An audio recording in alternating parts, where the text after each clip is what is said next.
సహాయం అనుగ్రహించవలసిందిగా మీ సన్నిధిలో ప్రార్థన చేస్తూ ఉన్నాము. ప్రభువా, మేము గడిపే సమయాన్ని దీవెనకరంగా చేయము, సన్నిధి మాత్రం ఉంచము. ఈ మైక్ యాంప్లిఫైర్ సమస్తాన్ని కూడా మీ రక్త ప్రోక్షణతో నింపవలసిందిగా మీ సన్నిధిలో ప్రార్థన చేస్తున్నాం.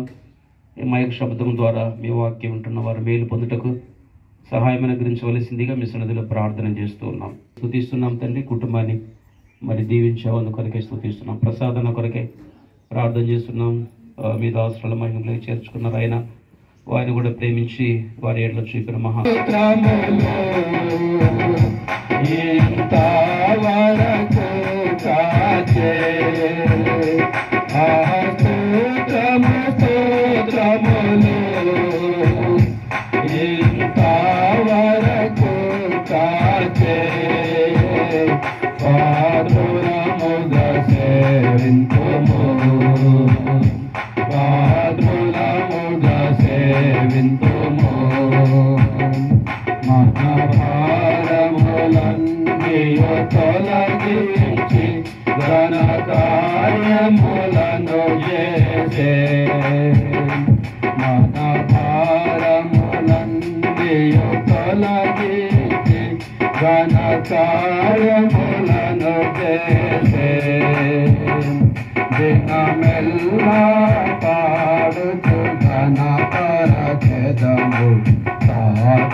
కూడి యెహోవాను గణపరచుడి, మనం ఏకముగా కూడి ఆయన నామమును గొప్ప చేయుదము.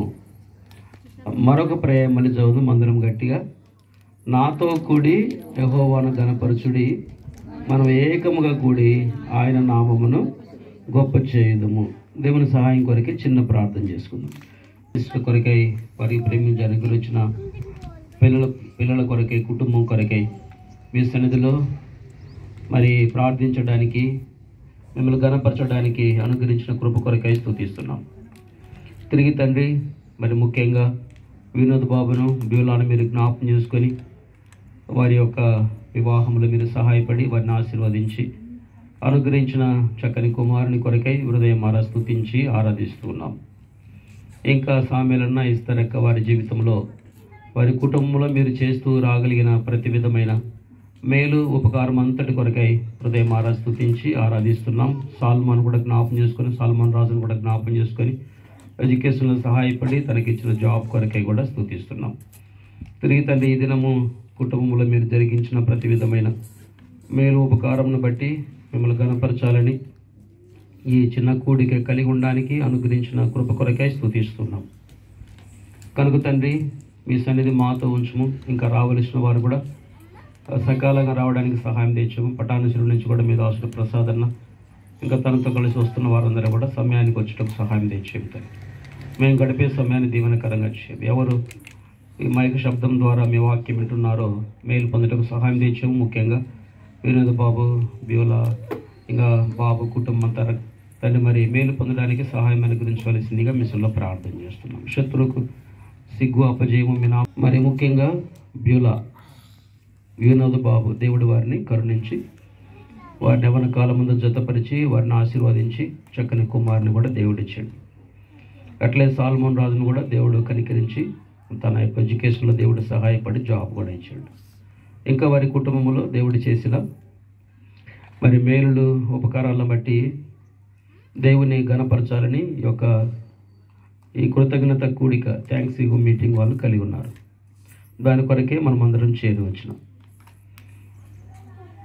మనం చదివిన లేఖన భాగంలో మరి దావీదు కీర్తన 34వ కీర్తన 3వ వచనంలో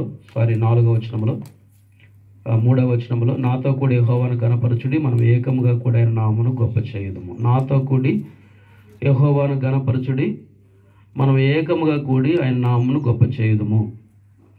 కాబట్టి ఒకరి వ్యక్తిగత జీవితంలో లేదా కుటుంబ జీవితంలో దేవుడు చేసిన అనేకమైన మేలు ఉపకారాలు బట్టి వ్యక్తిగతంగా దేవుని స్తుతించి ఆరాధించడము మంచిదే. సో సమాజంతో కూడా కలిసి దేవుని ఆరాధించడం మరీ మంచిది. వ్యక్తిగతంగా దేవుడు మన జీవితంలో చేసిన అనేకమైన మేలులను బట్టి మనం దేవుణ్ణి స్తుతించి ఆరాధిస్తూ ఉంటాం. సహజంగా దేవునికి కృతజ్ఞత చెల్లిస్తూ ఉంటాం, మంచిదే. దానికంటే కూడా మరీ మంచిది ఏంటంటే ఇంకా అనేకులు కలిసి దేవుణ్ణి ఆరాధించడం అనేది మరీ మంచిది.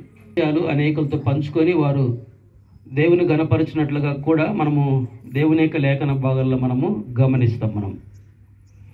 కాబట్టి దేవుడు మన జీవితంలో చేసిన అనేకమైన మేలులను బట్టి దేవుని మనం గణపరిచేవారిగా మనం ఉండాలి. జీవితంలో ఒక్కసారైనా దేవుడు నన్ను రక్షించుకొని నా యొక్క పిల్లలకు సహాయపడి నాకు సహాయపడి ఆర్థికంగా అనారోగ్య పరిస్థితులలో లేదంటే ఇంకా మరి ప్రమాదాల నుండి ఇక అనేక ఆర్థిక ఇబ్బందుల నుండి దేవుడు కాపాడాడు అనే కృతజ్ఞతతో మనము దేవుణ్ణి గణపరిచేవారిగా మనం ఉండాలి.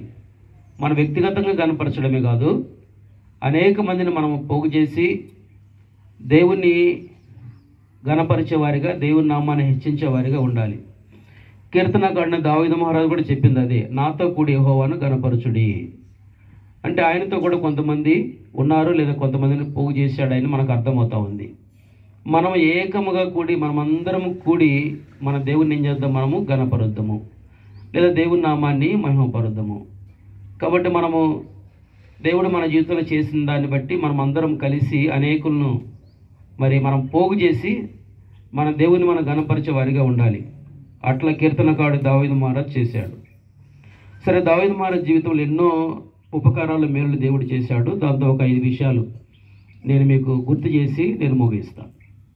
ఎందుకు మనం ఏకముగా కూడి దేవుని నామాన్ని మహిమపరచాలి, నాతో కూడి యెహోవాను గణపరచుడని ఎందుకు ఆయన అనేకులు పోగు చేసి దేవుని నామాన్ని గణపరిచాడంటే దావీదు జీవితంలో ఎన్నో మేలు ఉపకారాలు దేవుడు చేశాడు. మనకు తెలుసు దావీదు పుట్టుక లేదా దావీదు యొక్క వృత్తి లేదా దావీదు ఏ విధంగా రాజు అయ్యాడు, తర్వాత అనేకమైన యుద్ధాలలో ఏ విధంగా దేవుడు సహాయపడుతూ వచ్చాడు, ఎట్లా తను తప్పిస్తూ వచ్చాడు, ఆ తర్వాత ఎట్లా తన కుటుంబాన్ని దేవుడు హెచ్చిస్తూ వచ్చాడు, ఇంకా ఎన్నో గొప్ప వాగ్దానాలు దేవుడు దావీదు పక్షాన చేస్తూ వచ్చాడు. దేవుడే పరలోకం నుంచి భూలోకానికి ఆయన దిగి వచ్చినప్పుడు లేదా శిశువుగా జన్మించినప్పుడు దావీదు సంతతిగా దావీదు వంశములో నుండి మరి దావీదు ద్వారా దేవుడు ఈ భూలోకానికి రావడానికి ఇష్టపడినట్లుగా మనం గమనిస్తాం. ఇట్లా వరుసగా మనం చూస్తే ఎన్నో గొప్ప కార్యాలు దేవుడు దావీదు జీవితంలో చేశాడు. అడవిలో సహజంగా ఎవరు ఫ్రీగా ఉండలేరు, భయపడతా గొర్రెలు మేపుతాడు. సహజంగా అడవిలో ఉన్నప్పుడు గొర్రెలు కాస్తూ ఉన్నప్పుడు క్రూర మృగముల భయము తన జీవితంలో ఉంది. అందుకని ఒకసారి మరి ఎలుగుబంటితో పోరాడవలసి వచ్చింది, సింహంతో పోరాడవలసి వచ్చింది. ఇదంతా చాలా త్యాగంతో లేదా ప్రాణ హానితో కూడిన పరిస్థితులు ఇవన్నీ కూడా. కాబట్టి తను అరణ్యంలో గొర్రెలు కాస్తూ ఉన్నప్పుడు దినదినము తను భయంతో బ్రతకవలసి వచ్చింది.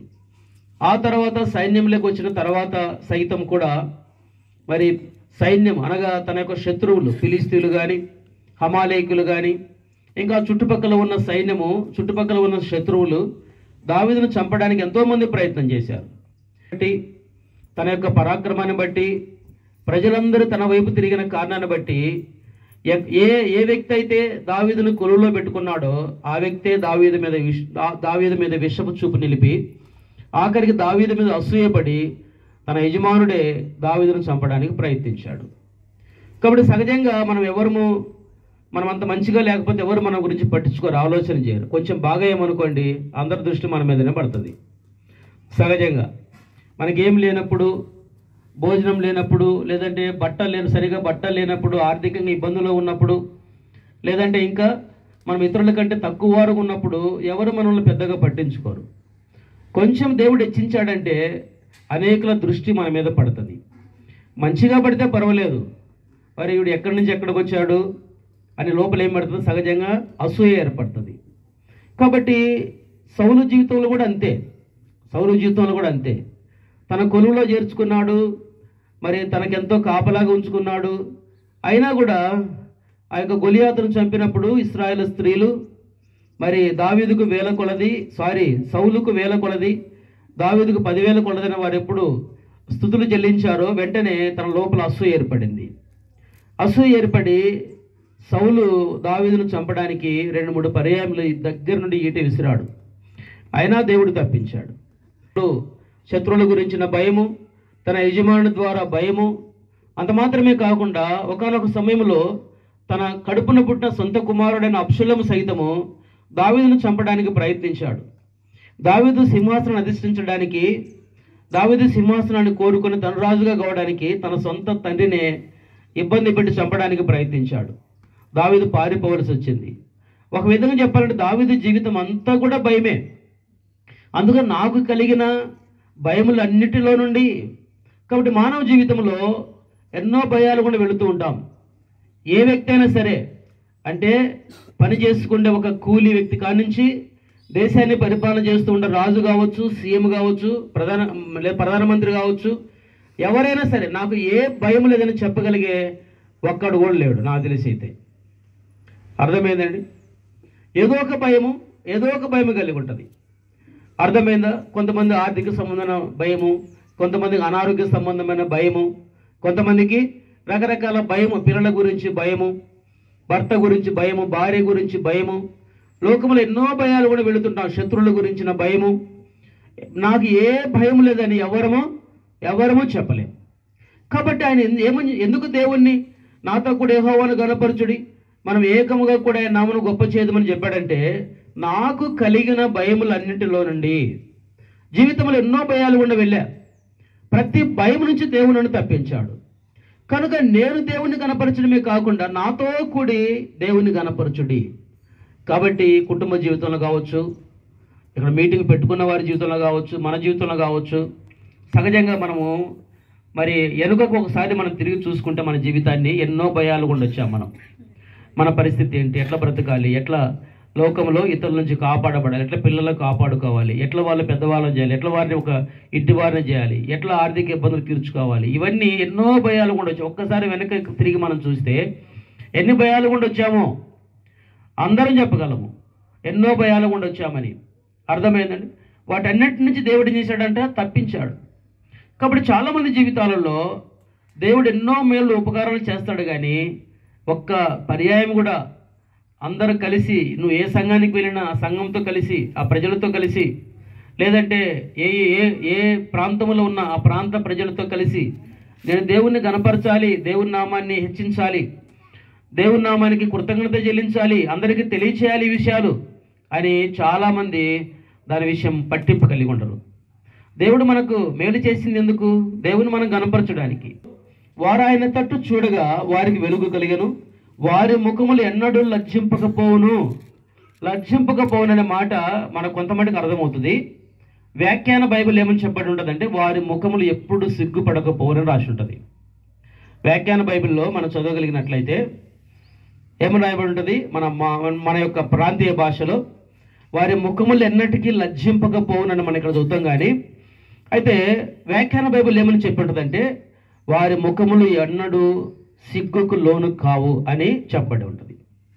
చూసినప్పుడు 10 మందిలో ఏ విషయాల్లో మనము మరి సిగ్గు పడవలసి లేదా సిగ్గుగా మనం భావిస్తూ వచ్చామో, మనం దేవుని వైపు చూసినప్పుడు దేవుని వైపు చూసిన వారి యొక్క ముఖములు లేదా వారి జీవితంలో ఎక్కడ కూడా వారు సిగ్గుపరచబడరు. చాలామంది అనుకుంటా ఉంటారు, వీళ్ళు ఎట్లా చేస్తారో చూద్దాం, మా దగ్గర రాకుండా ఎట్లా చేస్తారో చూద్దాం, మేము సహాయం చేయకపోతే ఎట్లా చేస్తారో చూద్దాం, వీళ్ళు చివరికి ఏమవుతారో చూద్దామని చాలామంది ఏం చేస్తూ ఉంటారు, కనిపెట్టి చూస్తూ ఉంటారు. కానీ ఎవరు దేవుని వైపు చూస్తారో, ఎవరు దేవుని మీద ఆధారపడతారో, ఎవరు దేవుని ఆశ్రయిస్తారో దేవుడు వారిని ఎన్నడూ కూడా ఇతరుల దగ్గర సిగ్గుపడనివ్వడు. అర్థమైందండి? సిగ్గుపడనివ్వడు. కాబట్టి రెండవదిగా దావీదు జీవితంలో ఎక్కడ కూడా తన జీవితంలో తన ముఖాన్ని చిన్నబుచ్చుకొని సిగ్గుపడిన సందర్భాలు మనం చూడం. ఎక్కడికి వెళ్ళిన దావీదు జీవితంలో తన ముఖాన్ని, తన యొక్క తలను ఎత్తుకొని తిరిగాడు. కానీ తల దించుకొని సిగ్గుపడి వెనుకకు తిరిగిన పరిస్థితులు మనకు ఎక్కడ కూడా మనకు కనపడవు మనం. కాబట్టి మన జీవితంలో మనం అనుకుంటాము, ఇట్లా జరగకపోతే ఏమవుద్దో ఏమో, ప్రజలు ఏమనుకుంటారో ఏమో, మా గురించి ఏమనుకుంటారో ఏమో, మనం కొన్నిసార్లు అనుకుంటా ఉంటాం కొన్ని సందర్భాలలో. అర్థమైందండి? మనము 10 మందిలో సిగ్గుపడవలసి వస్తుందేమో, తలదించుకోవలసి వస్తుందేమో అని మనము ఆలోచిస్తుంటాం సహజంగా. అర్థమైంది? పిల్లల్ని సరిగా చదివించలేకపోతే, వారికి ఉద్యోగాలు లేకపోతే, వారి పిల్లలు సరిగా సమయానికి చేయలేకపోతే, లేదంటే ఇంకా వారికంటే మనం ఏదైనా తక్కువ ఉంటే ఎక్కడ మనం సిగ్గుపరచబడతామో అని చాలాసార్లు మనం భయపడుతుంటాం సహజంగా. కానీ దేవుడు చెప్పే మాట ఏంటంటే, ఎవరైతే దేవుని వైపు చూస్తారో, ఎవరు దేవుని మీద ఆధారపడతారో, ఎవరు దేవుని ఆనుకుంటారో, ఎవరు దేవుని ఎందుకు విశ్వాసం ఉంచుతారో, ఎవరు ఆయన మీద నమ్మిక ఉంచుతారో వారి ముఖములు ఎన్నడూ కూడా సిగ్గుపడకుండా దేవుడు చేసేవాడు. అర్థమైందండి? ఎవరైతే వారు 10 మందిలో సిగ్గుపడాలి అనుకుంటా ఉంటారో ఆఖరికి వారే సిగ్గుపరచబడతారు. వారే సిగ్గుపరచబడతారు. చాలాసార్లు కొన్ని సందర్భాలను మనల్ని అవమానపరచడానికి ప్రయత్నం చేస్తూ ఉంటారు. ఆఖరికి ఎవరు అవమానపరచాలనుకుంటారో వారే అవమానానికి గురవుతారు. అర్థమైందండి? కాబట్టి దావీదు జీవితంలో దేవుడు చెప్పిన రెండవ మాట ఏంటంటే, నాతో కూడి, అంటే నేనే కాదు, ఇంకా ఎవరైతే ఆయన వైపు చూస్తారో, ఆయన ముఖం వైపు చూస్తారో, ఆయన మీద ఆధారపడతారో, ఆయన మీద సంపూర్ణంగా ఆనుకుంటారో వారి ముఖములను ఎన్నడూ కూడా దేవుడు ఏం చేయడు, సిగ్గుపరచనివ్వడు. సింహపు గుండె వంటి వారు సైతము భయపడవలసిందే. ఎక్కడ కూడా దావీదు జీవితంలో భయపడి తలదించుకొని సిగ్గుతో వెనుకకు తిరిగిన సందర్భాలే లేవు. అర్థమైన సందర్భాలే లేవు. ఎప్పుడైతే దేవుని వైపు చూస్తామో, దేవుని వైపు చూసేవారి విషయంలో. కాబట్టి దావీదు జీవితంలో దేవుడు చేసిన రెండవ మేలు ఏంటంటే, దావీదు ఎక్కడికి వెళ్ళినా దావీదు జీవితం అంతట్లో కూడా దావీదుని ఎక్కడ కూడా దేవుడు సిగ్గుపరచలేదు. అర్థమైందండి? తన ముఖం ఎప్పుడు కూడా లజ్జింపకుండా దేవుడు ఏం చేశాడు. కనుక అన్నాడు, నాతో కూడా యెహోవాను గనపరచుడి, మనం ఏకముగా కూడా ఆయన నామమును గొప్ప చేయదము అన్నాడు. మూడవ మేలు ఏంటంటే 34వ కీర్తన మరొక మాట మనము చదువుదాం. 34వ కీర్తన మరొక మాట 6వ వచనం మనం గమనించినట్లు 6వ వచనము, ఈ దీనుడు మొరపెట్టగా యెహోవా ఆలకించెను, అతని శ్రమలన్నిటిలో నుండి అతనిని రక్షించెను. ఈ దీనుడు మొరపెట్టగా యెహోవా ఆలకించెను, అతని శ్రమలన్నింటిలో నుండి. భయము వేరే, శ్రమలు వేరే.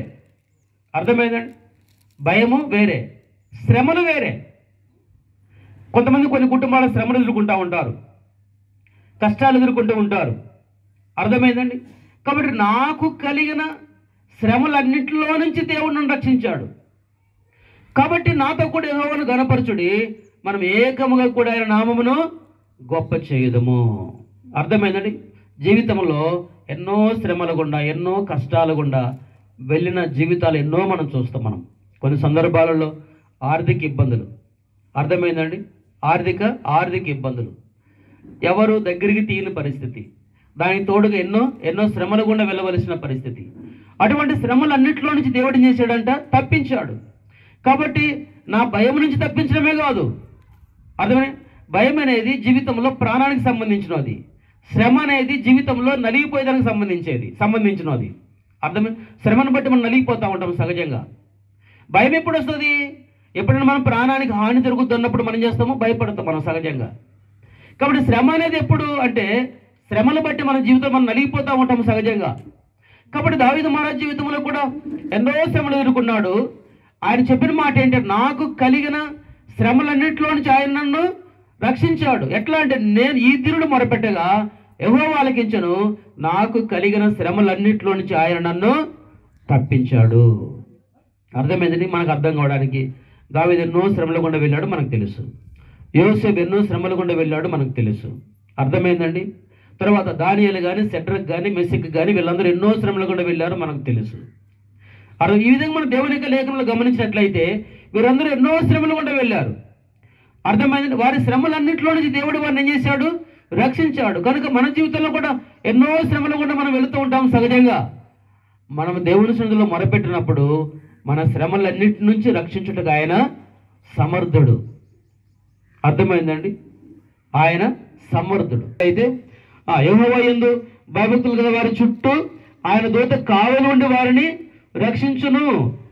యెహోవా యందు భయభక్తుల వారి చుట్టూ ఆయన దూత కావలి ఉండి రక్షించును.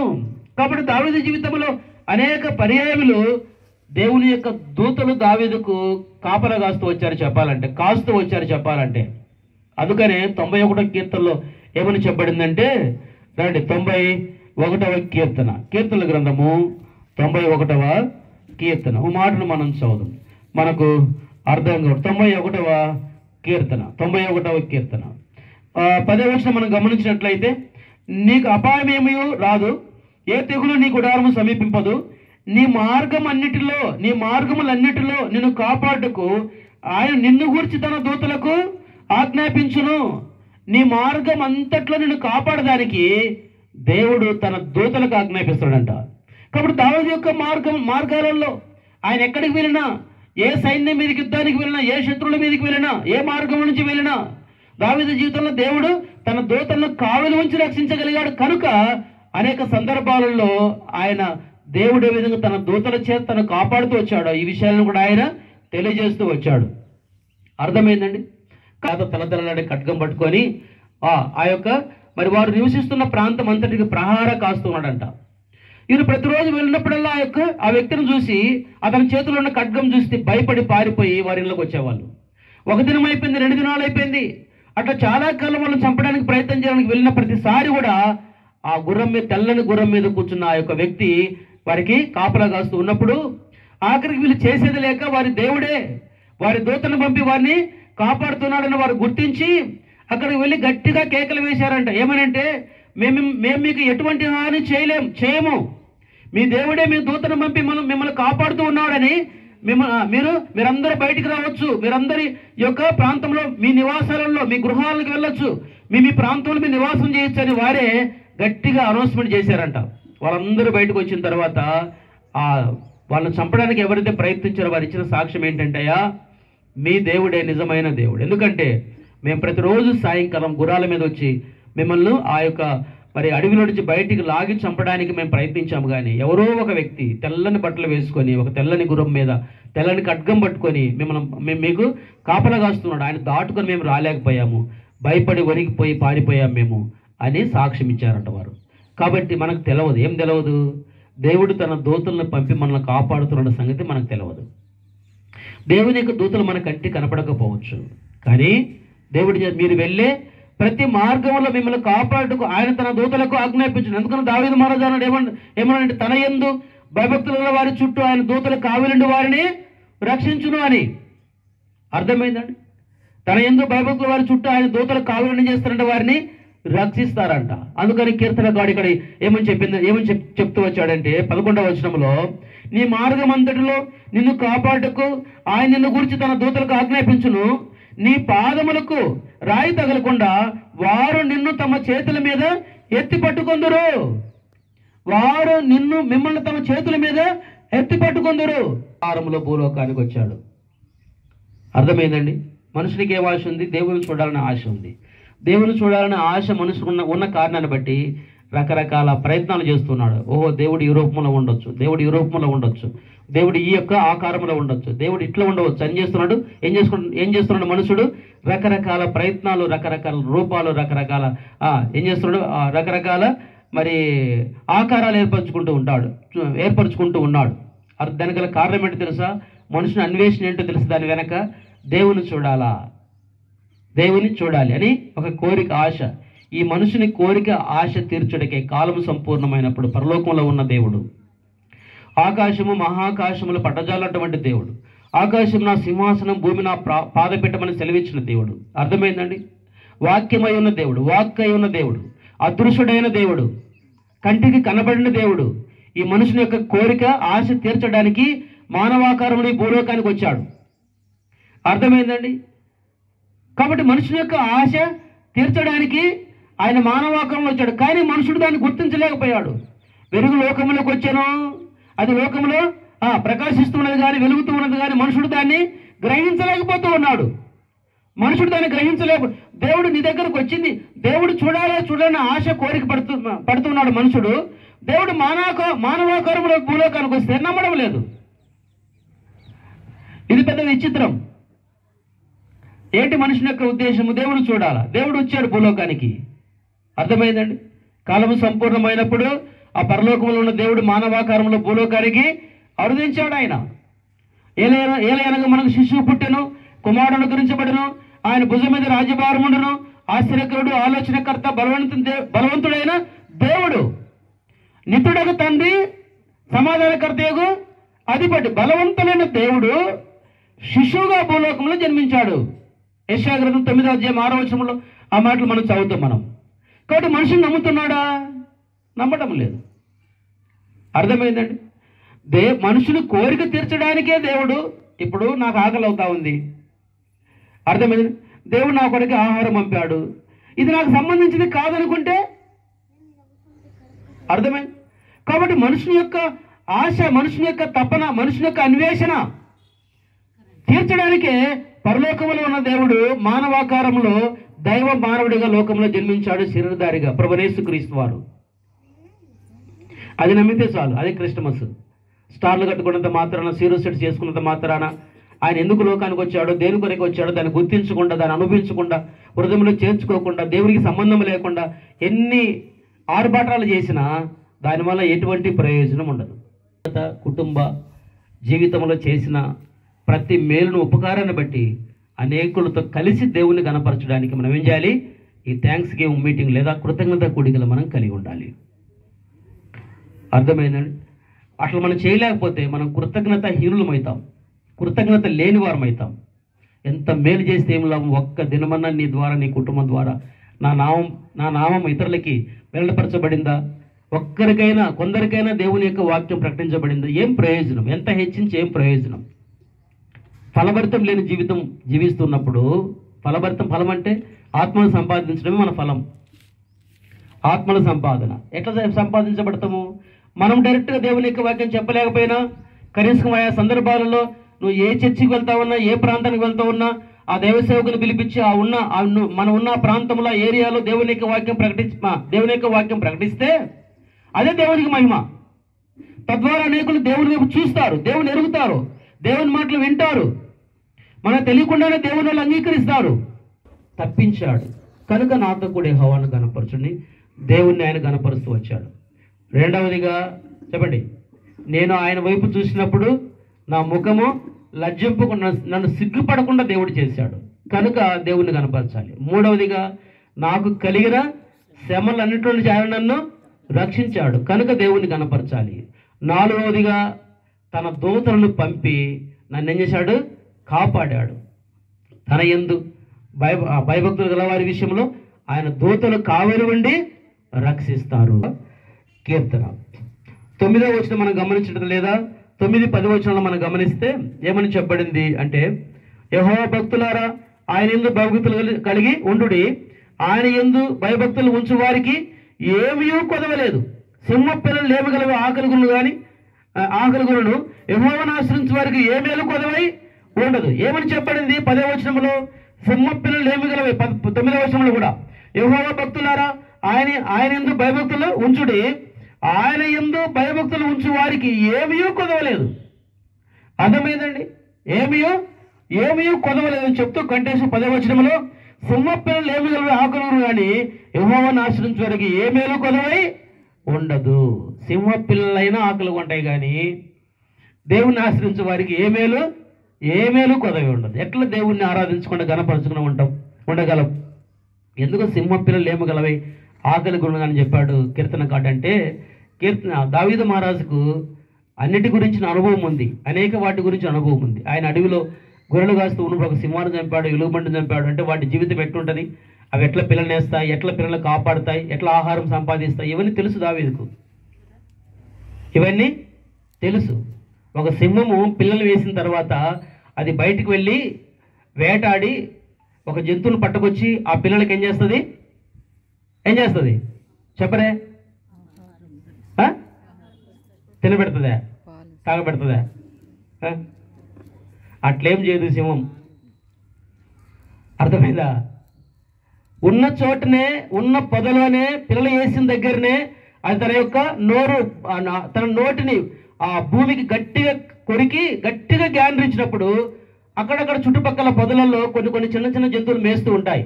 ఎక్కడ సింహం గాండ్రించిందో వాటికి అర్థం కాక కొన్ని భయపడి ఆ సింహం మన పొదలేక పరిగెత్తుకుంటూ వస్తాయి.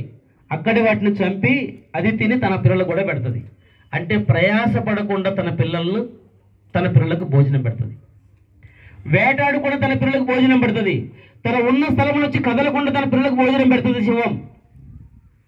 అర్థమైంది? బయటికి వెళ్ళి పరిగెత్తుకుంటూ వెళ్ళి కొన్ని వేటాడి కొన్ని తీసుకొని కొన్ని జంతువులు పట్టుకొచ్చి పిల్లలకేం పెడుతుంది? ఉన్న స్థలంలోనే కదలకుండా తను ఉన్న స్థలంలోనే గట్టిగా గాండ్రించినప్పుడు సింహం యొక్క ఆ యొక్క అరుపుకు అనేకమైన జంతువులు భయపడి ఎక్కడ దాచుకోవాలో అర్థం కాక కొన్ని ఆ యొక్క సింహం ఉన్న పొదలకే పరిగెత్తుకుంటూ వస్తాయి.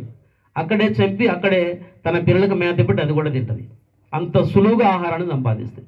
అటువంటి సింహ పిల్లలైన లేమి గలవే ఆకలికును కానీ యెహోవాను ఆశ్రయించు వారికి ఏ మేలు కొదవై ఉండదు. అందుకని నాతో కూడా యెహోవాను గణపరచుడి, మనం ఏకముగా కూడా ఆయన నామమును గొప్ప చేయుదము. కాబట్టి దావీదు జీవితంలో దేవుడు చేసిన 5వ మేలు ఏంటంటే ఏ కొదవ లేకుండా. మనకు తెలుసు దావీదు గొర్రెలు కాస్తున్న గొర్రెల కాపరి. అంటే చెప్పాలంటే లోకరీత్యా ఒక పేదరికంలో ఉన్నాడు. ఒక విధంగా చెప్పాలంటే ఏమి లేని చేతులతో ఉన్నాడు. తన తండ్రి ఇంటి వదిలిపెట్టినప్పుడు దావీదు ఏమి తీసుకురాలేదు. అర్థమైందండి? దావీదు జీవితంలో ఎంత గొప్పగా దేవుడు హెచ్చించాడంటే అనేక సందర్భాలలో ఆయన తన జీవితంలో ఆకలి గురినప్పుడు, దప్పికి గురినప్పుడు దేవుడు తన్ను పోషిస్తూ వచ్చాడు. అందుకని ఆయన ఆ మాట చెప్పగలిగాడు. సింహ పిల్లలు లేమి గలవై ఆకలి కురునేమో కానీ యెహోవాను ఆశ్రయించే వారికి ఏ మేలు కొదవై ఉండదు. ఒకసారి భక్సింగ్ గారు సువార్త ప్రకటిస్తూ ఉన్నప్పుడు, భక్సింగ్ గారి చరిత్ర చదివిన వాళ్ళకి తెలిసి ఉంటుంది. ఆయన ఒక ధనవంతుని కుటుంబంలో జన్మించాడు. కానీ ఆయన సిక్కు మతస్థుడు కనుక నువ్వు యేసుప్రభుని వదిలిపెడితే నా ఆస్తి పాస్తులన్నీ నీకే దక్కుతాయి, నువ్వు యేసుప్రభుని వదిలిపెట్టకపోతే నువ్వు నా ఇల్లు వదిలిపెట్టి వెళ్ళిపోవాలని తన తల్లిదండ్రులు చెప్పారంట. ముందుగా బతిమలాడారంట. ఏమని? నువ్వు యేసుప్రభుని నమ్ముకున్న మంచిదే, నీ వరకు మేము కాదనం. నీ ఇంట్లో కూర్చొని ఆరాధన చేసుకో, ప్రార్థన చేసుకో, బైబిల్ చదువుకో, ఏమన్నా చేయి, రహస్యంగా చేయి, కానీ బయటకు మాత్రం తెలవద్దు. అది మా మతానికే ఒక మచ్చ. అర్థమైందండి? అది మా మతానికి ఒక మచ్చ. కాబట్టి నువ్వు ఇంట్లో నువ్వు మా కొడుకు కనుక నువ్వేమైనా ఇంట్లో చేసుకో, కానీ బయట మాత్రం చెప్పద్దు, బయటకు మాత్రం రానియొద్దంటే భక్సింగ్ గారు చెప్పిన మాట ఏంటంటే శ్వాస పీల్చుకొనకుండా మనుషుడు ఎంత సమయము బ్రతకగలడు, యేసు ప్రభు గురించి చెప్పకుండా నా జీవితం కూడా అంతే అని చెప్పాడంట ఆయన. అర్థమైందని? శ్వాస పీల్చుకొనకుండా మనుషుడు ఎంత సమయం బ్రతకగలడు? నేను యేసు ప్రభు గురించి ప్రకటించకుండా నేను బ్రతకలేని చెప్పాడంట. అప్పుడు రైల్వే స్టేషన్లోనే భక్సింగ్ గారిని వదిలేసి, ఇంకా భక్సింగ్ గారి తండ్రి తన సిక్కులు పాగ చుడతారు కదా తలకు, వాళ్ళు పాగ తీయడం అనేది వాళ్ళకి చాలా అవమానకరం. అటువంటిది ఆ తల మీద నుంచి పాగ తీసి భక్సింగ్ గారి పాదముల దగ్గర పెట్టి బ్రతిమలాడాడంట. అర్థమైందా? అంతకంటే ఇంకా వేరేది, అంతకంటే క్రైమ్ వేరేది ఏముండదు, అంతకంటే తగ్గింపు వేరేది ఉండదు వాళ్ళ యొక్క మతానికి సంబంధించి లేదా వారి జాతికి సంబంధించి. ఆ తలపాగ తీసి భక్సింగ్ గారి పాదం దగ్గర పెట్టి ఏమని చెప్పాడంటే, నువ్వు యేసు ప్రభు గురించి చెప్పనని చెప్పు చాలు, నువ్వు నీ ఇంట్లో ఏమైనా చేసుకో. భక్సింగ్ గారు చెప్పాడు, నేను యేసు ప్రభు గురించి చెప్పుకొని నేను బ్రతకలేను. అక్కడే వదిలేసి వెళ్ళిపోయారు భక్సింగ్ గారిని. అప్పుడు భక్సింగ్ గారు ఆయన సాక్ష్యం రాసిన విషయం ఏంటంటే, తన జోబులో కొన్ని నాణ్యములు ఉంటే అవి కూడా తీసి వాళ్ళ తండ్రి చేతిలో పెట్టేసి పత్రికలు పంచుకుంటా ఆయన సువార్త ప్రకటించుకుంటూ వెళ్ళిండు. అర్థమైందండి? కొంతమందికి ఒకవేళ భక్సింగ్ గారి గురించి అర్థమై ఉండొచ్చు. ట్యాపుల దగ్గర నీళ్లు తాగుతా, ఎవరైనా ఒకవేళ టీ ఇస్తే ఆ టీతోనే ఒక దినం కొన్ని దినాలు కొన్ని సందర్భాలలో ఒక టీయే దినమంతా ఇక ఒక టీయే దొరికేదంట, దాంతోనే ఉండిపోయాడు భక్సింగ్ గారు. అర్థమైందండి? అటువంటి జీవితం జీవించాడు. ఒక సమయం వచ్చింది, ప్రపంచం అంతట్లో భక్సింగ్ గారిని దేవుడు ఎంతో గొప్పగా వాడుకుంటూ వచ్చాడు. ఆ సందర్భాలలో ఒకసారి భక్సింగ్ గారు సువార్త ప్రకటిస్తూ ఉదయకాలం ఎవరు టీ కూడా ఇవ్వలేదు, ఛాయ్ కూడా ఎవరు పిలవలేదు, టిఫిన్ ఎవరు పెట్టలేదు. ఆకలి అవుతా ఉంది, దాదాపు 2 గంటలు దాటిపోతూ ఉంది, 2:30 అయిపోతా ఉంది, ఆకలి అవుతుంది. ఒక పార్కులో కూర్చొని మోకాల మీదకి వచ్చి ప్రార్థన చేస్తుండే, ప్రభు నాకు ఆకలి అవుతుందంటే ప్రభు చెప్పాడంట, అదో ఎదురుకొని హోటల్లోకి వెళ్ళి తినమని చెప్పాడంట. తినమని చెప్పాడు కానీ ఆయన దగ్గర డబ్బులు లేవు. అర్థమైందండి. సరే దేవుడు చెప్పాడు కదా అని చెప్పేసి విశ్వాసంతో భయపడుకుంటున్న వెళ్ళి ఆ చేతులు వాష్ చేసుకొని వచ్చి టేబుల్ మీద కూర్చున్నాడు. ఏం కావాలని ఆ సర్వర్ వచ్చి అడిగితే అప్పుడు కూడా మరి కళ్ళు మూసుకొని ప్రార్థన చేసుకుంటే నీకు ఇష్టం వచ్చింది తినమని చెప్పాడు దేవుడు. నీకేది ఇష్టమైతే అది ఆర్డర్ చేయమని చెప్పాడంట. అర్థమైందండి. ఒక పక్క భయంతోనే దేవుడు చెప్పాడు కాబట్టి ఆయనకి ఇష్టమైన భోజనాన్ని ఆర్డర్ చేశాడంట. కడుపుండా తిన్నాడు. ఆయన ఆయన దగ్గర డబ్బులు లేవు. తర్వాత హ్యాండ్ కూడా వాష్ చేసుకున్నాడు. కౌంటర్ దగ్గరికి వెళ్తున్నాడు. కౌంటర్ డబ్బులు కట్టాలి కదా. భక్సింగ్ గారి దగ్గర డబ్బులు. కౌంటర్ దగ్గరికి వెళ్ళే సమయంలో భక్సింగ్ గారు ముందు ఒక వ్యక్తి ఉండి భక్సింగ్ గారిని గుర్తుపెట్టి, భక్సింగ్ అంటే నువ్వేనా అని అడిగారంట. అవునండి నేనన్నాడంట. భక్సింగ్ గారితో మాట్లాడి బలవంతంగా ఆయన చేశాడు. భక్సింగ్ గారికి బిల్లు కట్టి ఇంకా ఆయనకి ఏం అవసరం ఉందో ఇచ్చి ఆయన కనపడకుండా వెళ్ళిపోయాడట. అర్థమైందండి. కాబట్టి సింహం పిల్లలు ఏమి గలవై ఆకలి గురునేమో కానీ యెహోవాను ఆశ్రయించే వారికి ఏ మేలు కొదవై ఉండదు. అర్థమైందండి. ఒకసారి భక్సింగ్ గారు మరొక సందర్భం గురించి రాశాడు. ఒక పేద కుటుంబంలో ఒక రాత్రి భక్సింగ్ గారు ఉండవలసి వచ్చేదంట. అర్థమైందండి. ఒక పేద ఇద్దరు ముగ్గురు పిల్లలు, భార్య భర్తలు, కానీ చాలా మంచి భక్తి గల కుటుంబం, చాలా మంచి ప్రార్థన జీవితం కలిగిన కుటుంబం.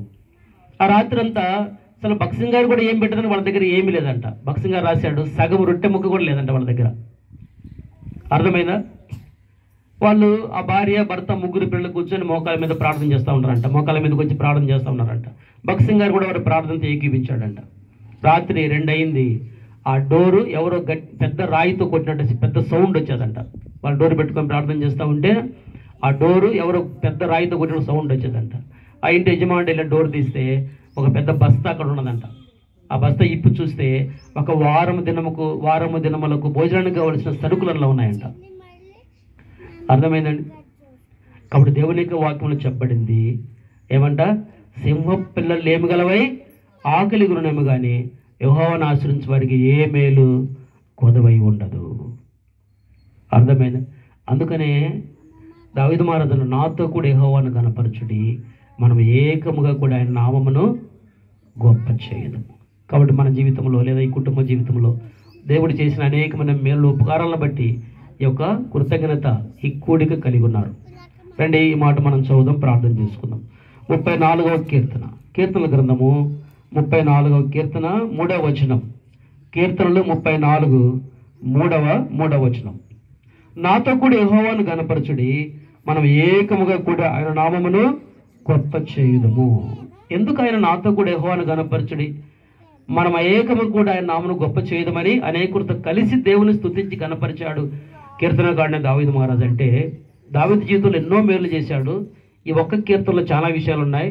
నేను ఒక 5 విషయాలు మీకు గుర్తు చేశాను. మొదటిగా దేవుడు ఆయన జీవితంలో చేసిన కార్యం ఏంటంటే, నాకు కలిగిన భయముల నుంచి ఆయన నన్ను తప్పించాడు, విడిపించాడు. రెండవదిగా నా ముఖం ఎక్కడ కూడా లజ్జింపకుండా, ఇతరుల దగ్గర నేను సిగ్గుపరచబడకుండా దేవుడు నా తల ఎత్తుకున్నట్లుగా చేశాడు. కనుక మనం ఏకముగా కూడా ఆయన నామను గొప్ప చేయమని చెప్పాడు. మూడవదిగా నాకు కలిగిన శ్రమలన్నింటిలో నుంచి ఆయన నన్ను రక్షించాడు. అర్థమే.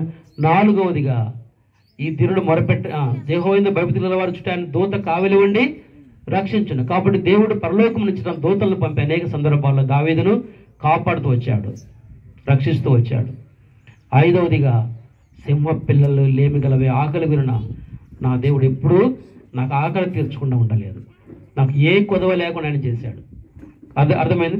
ఐదవదిగా ఆ మాట మనం చదివాం. చూడండి 34వ కీర్తన 9-10 వచనాలలో, యెహోవా భక్తులారా ఆయన యందు భయభక్తులు ఉంచుడి, ఆయన యందు భయభక్తులు ఉంచు వారికి ఏమీ కొదవలేదు. 10వ వచనంలో సింహ పిల్లలు లేమి గలవే ఆకలి గురును యెహోవాను ఆశ్రయించే వారికి ఏ మేలు కొదవై ఉండదు. అర్థమైంది.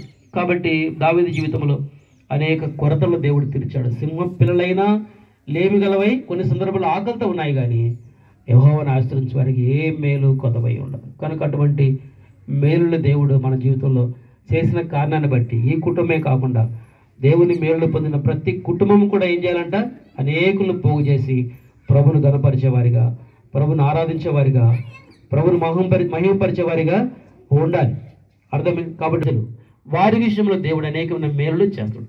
కూర్చున్న వాళ్ళు ఎవరైనా ఇంకా హృదయంలో యేసుప్రభుని అంగీకరించకుండా, మరి యేసుక్రీస్తు ప్రభు రక్తం చేత కడగబడకుండా, ఒకవేళ యేసుక్రీస్తు ప్రభుని మన హృదయం వెలుపల ఉంచినట్లయితే, ఎప్పుడైనా సరే మనం దేవుని యొక్క ప్రజలం కావాలంటే, క్రిస్మస్ పండుగ జరుపుకుంటే దేవుని యొక్క ప్రజలం కాము, స్టార్లు వెలిగిస్తే దేవుని యొక్క ప్రజలం కాము, లేదా పశువుల పాము ఒకటి తయారు చేసి అందులో యేసుప్రభు మాదిరిగా బొమ్మలు పెట్టి అవి చేస్తే మనము దేవుని ప్రజలం కాము, మన బంధువులందరినీ పిలిచి పెద్ద విందు చేస్తే దేవుని పిల్లలమేమి కాము. యేసుక్రీస్తు ప్రభుని హృదయంలో అంగీకరిస్తే దేవుని ప్రజలం అవుతాం. అర్థమైందండి? యేసయ్య, నా పాపముల కొరకే లోకంలో జన్మించావు, నా హృదయంలోకి రా, నా ప్రతి పాపాన్ని కడిగి శుద్ధి చేయి, నా కొరకే కలవరి శిలువలో రక్తం చిందించావు, మరణించావు, తిరిగి లేచావు, నేను నమ్ముతూ ఉన్నా, నీ రక్తంతో నా ప్రతి పాపాన్ని కడు. అప్పుడు నిజమైన క్రిస్మస్ సంతోషాన్ని మనము అనుభవిస్తాం, మనం పొందుతాం. దేవుడి మాటలు దీవించునుగాక. మనం ప్రార్థన చేసుకుందాం. కలవరి శిలువలో రక్తం చిందించి మరణించి తిరిగి లేచావు, నేను నమ్ముతూ ఉన్న నీ రక్తంతో నా ప్రతి పాపాన్ని కడుగు, నా జీవితాన్ని మార్చు. చాలు, దేవుడి హృదయంలోకి వస్తాడు, జీవితం మార్చబడుతుంది. నిజమైన క్రిస్మస్ యొక్క సంతోషాన్ని అనుభవిస్తావు. ప్రభుని ఆరాధించే వారి యొక్క గుంపులో, పరిశుద్ధుల గుంపులో చేర్చబడతావు. అప్పుడు అనేకమైన దేవుని యొక్క మేలు ఉపకారాలు నువ్వు కూడా పొందగలవు. అప్పుడు ఇస్రాయేలు కొరకై వారికి ప్రేమించి వారిని ఆశీర్వదించి అనుగ్రహించిన పిల్లల కొరకై స్తుతిస్తున్నాం. తండ్రి, ప్యూలా కొరకై, వినోద్ బాబు కొరకై మీసులో ప్రార్థన చేస్తున్నాం. తండ్రి, మీరు వారిని కనికరించి, వారిని కరుణించి, యవన దినములలో, యవన వయసులో వారిని జతపరిచి, వారిని ఆశీర్వదించి, వారికి అనుగ్రహించిన చక్కని కుమారుడు సంతానం కొరకై కూడా హృదయమారా స్తుతించి ఆరాధిస్తూ ఉన్నాం. తండ్రి, మీరు మరి ప్యూలాకి ఇచ్చిన ఆరోగ్యం కొరకు వందనాలు, బాబుకి ఇచ్చిన ఆరోగ్యం కొరకు వందనాలు. తిరిగి కుటుంబాన్ని ప్రేమించి మరి సాల్మన్ రాజు విషయంలో కూడా మరి విద్య అనుగ్రహించి, ఉద్యోగం కూడా అనుగ్రహించి అందుకే వందనములు చెల్లించుకుంటున్నాం. తండ్రి, కుటుంబంలో మీరు చేసిన అనేకమైన మేలు ఉపకారములు అన్నిటి కొరకై స్తుతిస్తున్నాం. కీర్తనకారుడైన దావీదు మహారాజు సెలవిచ్చినట్లుగా, నాతో కూడా యెహోవాను గనపరచుడి, మనం ఏకముగా కూడా నామను గొప్ప చేయదమని తండ్రి మీ వాక్యంలో చెప్పబడినట్లుగా, రాయబడినట్లుగా వారు కూడా ఈ దినము కుటుంబంలో, పిల్లల విషయంలో మీరు చేసిన ప్రతి విధమైన మేలు ఉపకారం అంతటిని బట్టి మిమ్మల్ని స్తుతించి గణపరచాలని ఈ యొక్క చిన్న కూడిక కలిగి ఉండడానికి అనుగ్రహించిన కృప కొరకై స్తుతిస్తున్నాం. దేవా, కుటుంబాన్ని దీవించి మహిమ పొందవలసిందిగా విషయంలో ప్రార్థన చేస్తున్నాం. కనుక దావీదు మహారాజ్ జీవితంలో 5 మేలు ఉపకారాలు మీరు చేసిన కారణాన్ని బట్టి నాతో కూడా యెహోవాను గనపరచుడి, మనం ఏకముగా కూడా నామను గొప్ప చేయదమని సెలవిచ్చిన మాటల కొరకు వందనాలు. కనుక కుటుంబ విషయంలో కూడా అంచెలంచెలుగా మీరు వారిని జ్ఞాపం చేసుకొని వారి ఏళ్ళ మీరు చూపిన మీ మహాకృపంతుడి కొరకై స్తుతిస్తున్నాం. ఇంకా బ్యూలాను, మరి విదాసు వినోద్ బాబును, వారికి ప్రేమించి అనుగ్రహించిన కుమారుని మీరు దీవించి వయసులో, జ్ఞానంలో, దేవుని దేవల మనుషుల దగ్గర వర్ధిల్లడానికి సహాయం అనుగ్రహించవలసిందిగా మిస్లో ప్రార్థన చేస్తున్నాం. ఈ సందర్భంగా చేరువచ్చిన బంధుమిత్రుల కొరకై, రక్త సంబంధుల కొరకై, పరిశుద్ధుల కొరకై, నిలవర్ల కొరకై స్తుతిస్తున్నాం. వారిని కూడా మీరు దీవించి మహిమ పొందవలసిందిగా మిస్లో ప్రార్థన చేస్తూ కరుణించమని ఈ ప్రేమ కలిగిన, దయగలిగిన హస్తాలకు అప్పగించుకొని యేసుక్రీస్తు ప్రభుల వారి అతి పరిశుద్ధ నామములో ప్రార్థిస్తున్నాము తండ్రి, ఆమేన్. తనైన ప్రేమ, కుమారుడైన ప్రభువైన యేసుక్రీస్తు వారి యొక్క కృప, పరిశుద్ధాత్మ దేవుని యొక్క అన్యోన్య సహవాసం ఇక్కడున్న మనకును, ఆయన కోసం కనిపెట్టుకొని ఉన్న సకల పరిశుద్ధులకును ఇప్పుడు ఎల్లప్పుడూ సదాకాలం తోడై ఉండునుగాక. ఆమేన్. మా ఇంకేంటి?